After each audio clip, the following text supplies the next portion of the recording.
This is a spoiler warning. If you've not yet seen the pyramid at the end of the world, well, it means your world isn't being invaded by creepy space monks. Anyway, go and watch it, then come back here. This is The Fan Show.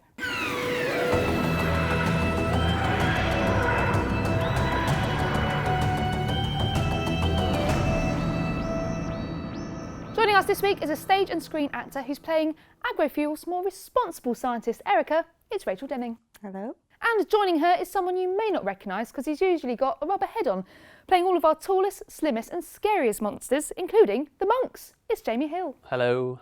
Well, thank you so much both for joining us. And well, as you can see, I have dressed for the occasion. Yes, I don't know where. I mean, obviously you didn't get the memo. This keeps happening on our show. Never mind. Now, Jamie, you play a monk this week, last week and next week. I play several monks throughout the episode. So Extremis that's just gone, I played the one that was talking, and also a couple of background ones, just one specific that I pull on mask to give me a bit of a breather from the prosthetic. And then I also play another monk that I don't want to say anything about yet.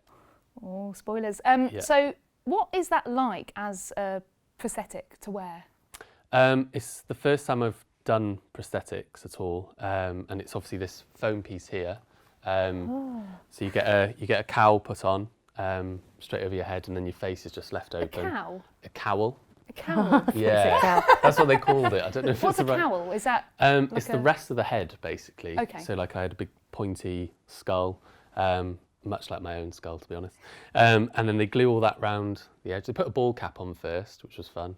Glue that all around the edge, and then they stick the face on and glue that all over, which was, it was a bit weird, having glue on your face all day. Just feels like you've got food on your face and you want to get it off, but you can't for 10 hours. So, yeah, but pretty cool. Obviously they pulled the, touch it.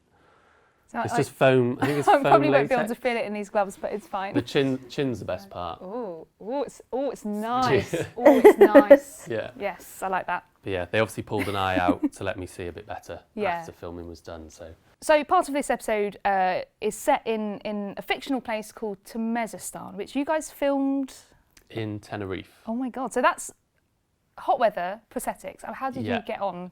Okay, actually, I was up before the hot weather started, so I was in prosthetics, sat down in the chair about 4 in the morning, half 4 in the morning. It took about 2.5 hours each morning to get glued in, and then straight onto the bus. Couldn't see much of the scenery at all. And in terms of the performance of the monks as well, the monks do a bit of talking and a lot of movement as well. So did you have lessons or sessions to learn how to sort of move like a monk? Yeah, for each monster I played, I've had Elsa Burke, the choreographer, come in and just show me a few key movements to do. I had teeth put in for the monk as well, so she sort of was part of how I would speak and say the words, so just opening the mouth and as if the voice was coming out like a whisper. Key points: how to hold your hands all the time when you're not pointing or zapping anyone or any of that. So Rachel, you play responsible scientist called Erica, which we're happy that at least one of you were on the ball. What was it like for you to find out that you're in Doctor Who? It was incredible. Like it's Doctor Who, yeah. And it was a job that hadn't even really come into my mind because it's something that's just always been present in forever, hasn't it? Really. And then I remember my agent phoning me when I first had the meeting. She's like, "I've got you an amazing meeting." I was like, "Go on." And she's like, "It's for Doctor Who." And I was like, that is amazing. Well done. Thank you. And so I just had one meeting with Ree and just put it on tape. And then I didn't hear for a while. I'm quite strict with myself. If I don't hear like the day after, I'll be like, well, that's that then. And then I kind of like draw the line, the script goes in the bin, and then I'm back to normal. And then, so it seemed, must have been a few days, and then I got a call saying that I got the part, and I was extremely excited. It's sort of out there now on Twitter that you're in Doctor Who. Have you already had fans, come up to you on Twitter going, "Oh my God, like you're in Doctor Who, like that's cool"? Yeah, and that's a strange one, because I'm like, how did you find that out? and also it's kind of like that. Well, it's still not really at the moment. It's not out there, so I'm kind of like, I'm still going to keep completely quiet and happy. Yeah. Maybe not. Yeah, Not giving anything away. Yeah. But I mean, the fans, I think it's something else really, and it's you've got quite a responsibility, I think, like being part of it. Yeah. And that's really exciting. So when people see the episode, I think just you wait. I think there'll be a lot more of that, I'm sure. Lots of nice things, maybe some artwork and some cosplay. That's what I want. I want the artwork. Yeah. That's what I want. The artwork, a really good one, really flattering one. Awesome. Yeah. I'm absolutely roasting wearing this. What was it like for you to be on set all day in that suit and the helmet? You know, where in Swansea, the main lab we were filming in was freezing, like really cold, and because it was filmed just before Christmas, and the main lab was so cold. Where I'm carrying like the coffees at the beginning, I was shaking. I was like, does it look like I'm shivering? Wow. Because I was really freezing, and then so I was quite thankful for it. And under the hazmat suit, I had really comfortable thermals. And so obviously kept warm in between takes. So I wasn't too hot. When we moved into other parts of the lab, it was a bit warmer, but the majority of my scenes were in the huge like warehouse type. Douglas, he's played by Tony Gardner, who people of my age will know him from My Parents Are Aliens. But Douglas, come on. Silly Douglas. Don't, touch it, put your nose in it, your fault. So what was it like to work with him? I used to watch My Parents Are Aliens. Yeah. Too old to be watching it, but I still watched it, and I was conscious that I was too old at the time. So the first time I met him, we were waiting in a car. I think we were trying to keep warm, and came in the car, and he was like, he goes, I think we're some sort of duo. I was like, yeah. And he was, it was really lovely. It was really good fun to work with him. Just a shame he was so silly. I know. And he must have been also, I would love to know what he thought of reading the script and his character, and we probably thought, oh yeah, Doctor Who, great, Doctor Who. I'm gonna play a really top person. I'm gonna save the day. And looks in the script and is like, oh, I end the world for everyone. Great, it's my fault. Yeah, that's what I would have been like. I remember him saying, he goes, and you get to work with Peter. I was like, well, I don't put my hand in it, do I? Oh. I don't make the rules. I don't get to choose. Well, speaking of which, what was it like to work with Peter? Terrible. As a guest on a show that huge, you're there a small percentage of the time, but you've got you've got a storyline, you've got an arc to kind of fulfill and a job to do, but you're in someone else's you can feel you're in someone else's territory that's already up and running or already quite successful. And but what he was really good and what I was really thankful for is that he allowed me to take a lot of time. And so he would say to me, he goes, if you want another rehearsal, he goes, we can have another rehearsal.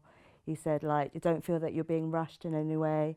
He said, if you feel that you want to do another take, feel that you can, and he goes, just say to me that you want to rehearse again and we will. And another thing that he did, which I think was really good for the episode and my performance, was that this was Erica's space, this was Erica's environment. And obviously it wasn't Rachel's environment, this was Peter's environment, but he was coming in and saying, this is your space, so you tell me where you want me to go, and if I'm in the way, you move me out the way because I'm the visitor coming to you. And I think that was quite an interesting thing for me definitely to take on, is that I was kind of initially in charge of that situation, so that's quite difficult in terms of status, and that I had to, it was my environment that this stranger was here. Oh, bless Peter.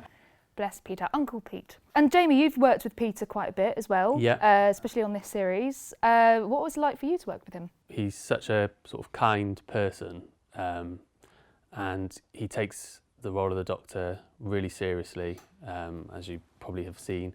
The best thing walking on set for the monk, first time with the monk, is that he remembered me from Mummy on the Orient Express, which I was just sort of he must meet so many people every single day, and he just remembers me from that. It was pretty cool. He actually drew me I asked him to sign my script for Extremis, which he's signed here. He's done a little drawing there of the monk. A little drawing? A massive drawing. That's awesome. And he's written, to Jamie, patient, professional, kind and special, and always smelling sweetly of talc.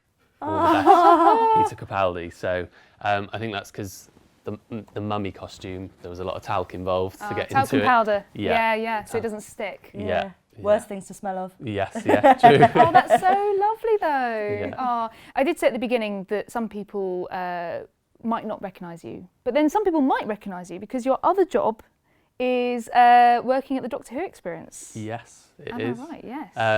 Yeah, I've been there since we opened in Cardiff Bay. I was doing a publicity stunt as a silence and heard that there were jobs going, so I applied. I've been there for 5 years now, and I'm now manager at the Doctor Who Experience, so it's great to... My world has just been taken over by Doctor Who, really, which I never thought it would, but it's amazing. It's a great world to live in. The Doctor Who Experience is incredible. It's just like, I highly recommend anyone who's a Doctor Who fan to go and see it whilst they can. And you can get tickets. Where can you get tickets from, Jamie? You can get them from the Doctor Who Experience website, link below. This is not the first time you've played a tall monster in Doctor Who. You've played... I played the Silence in Series 6, so I was one of the many Silence. There was 3 of us in total, but they made it look like there was a whole army. And then, yeah, I played the Foretold in Mummy on the Orient Express. So Maybe you might be coming back, because there's something maybe later on yeah, in the series. yeah, maybe something or some things. Oh yeah, a couple of different monsters. I can probably say that I have played an Ice Warrior in episode 9. Excellent. And maybe I can say that I've played a Mondasian in the last couple of episodes.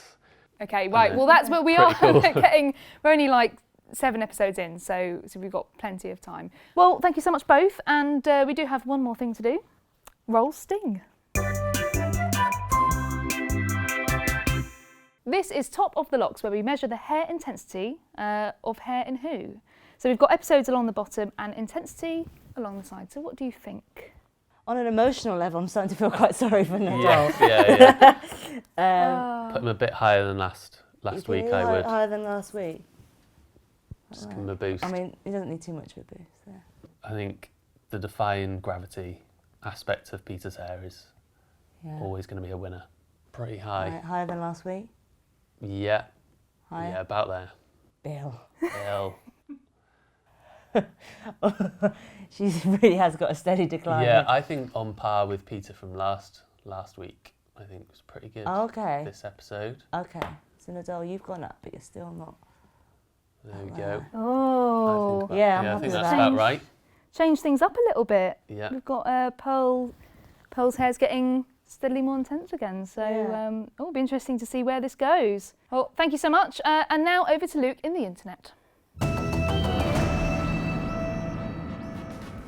Thanks, Christel. Nice hazmat suit. I've been safe here in the internet this week, completely under quarantine, and I have been stroking the rope-like threads of creativity to find some of your best bits this week. With 45 minutes of nail-biting adventures in space and time every week, we all need a tasty snack to keep us going. Well, thanks to Johnny Butler, we can now tuck into a pot noodle with extra chips and gravy, or a blow-your-head-off spicy pot nardole. As the oodle once said, we must feed. The oodle. Is it? The oodle, as in pot noodle. Last week saw the TARDIS team entering the monk simulation, so Minecraft visuals knocked up the Doctor and Bill facing off with the monks in the world of Minecraft. Meanwhile, Dr. Puppet were rightly horrified to learn of the monks' secret plan. So we finally found out who's in the vault. But, more important than that, Whovian Feminism asked the question, how has Missy been applying such killer eyeshadow whilst in there? Well, Rachel Stott answered it with this adorable little drawing. While the revelation from Michelle Gomez that Missy's been up to a lot of golf recently inspired Jenny to draw this piece. Let's face it, if Missy was playing golf, it would be crazy golf. Friend of the show and top cosplayer Dominic G. Martin tweeted this amazing cosplay recreation of Bill entering the TARDIS for the first time. Rosie shared these gorgeous pictures in her first instalment of every Bill Potts outfit ever, which even got approval from costume queen Hayley herself. Speaking of which, follow of the week! Hayley Nabauer, Series 10 costume designer, we even featured her on the show. She's tweeting out every week a wealth of her costume designs as each episode airs, so make sure you go follow her. And Dana from Minnesota sent us this spooky, soulful pencil sketch of 12. Moody. And finally, BBC Books announced this week a new Doctor Who poetry book called Now We Are 600. Rose isn't dead, the TARDIS is blue, James Goss has written poems, and Russell T Davies has provided some lovely illustrations. It's available to pre-order now and is out on the 14th of September too. The poems are a lot better. Well, that's it for this week. Don't forget, if you've seen anything amazing, you know the drill. Tweet it to us at DWTheFanShow or email us dwthefanshow@bbc.com. Right, well, I'm off to book my holiday to Turkmenistan. I hear they've got a nice pyramid. See ya. Thanks, Luke. Next week, we'll be chatting to Episode 8 writer Toby Whithouse and the man responsible for all of the amazing stuff stuck to Jamie's face, Gary Pollard from Millennium Effects. Until then, to see a preview of The Lie of the Land, click here. And to subscribe to the official Doctor Who YouTube channel, click here. And if you're going to stick your hands in anything biologically hazardous, wear some gloves, yeah? Remember Douglas. We'll see you next week. Bye. Bye.